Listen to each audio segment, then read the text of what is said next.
గచ్చిబౌలి భూముల వ్యవహారం మంత్రులతో చర్చించిన సీఎం రేవంత్ రెడ్డి.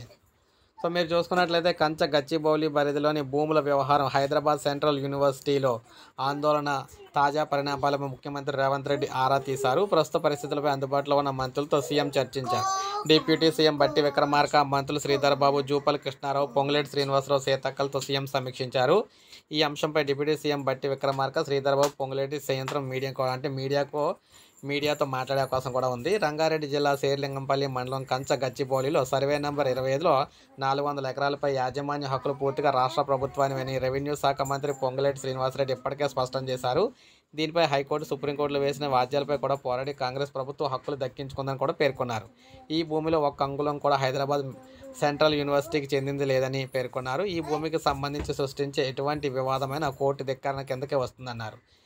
గచ్చిబౌలి భూముల వివాదం నేపథ్యంలో హెచ్సియు వద్ద ఉద్రిక్తత కూడా నెలకొంది. ఈ భూములకు పరిరక్షించాలంటూ పెద్ద ఎత్తున విద్యార్థులు ఆందోళనకు దిగారు. హెచ్సియు మెయిన్ గేట్ వద్దకు చేరుకొని నిరసన తెలిపారు. హెచ్సియు సందర్శించేందుకు బయలుదేరిన భాజపా నేతలు సైతం పోలీసులు అడ్డుకున్నారు. హెచ్సియు సందర్శనకు అనుమతి లేదంటూ పోలీసులు వారిని అరెస్ట్ చేశారు.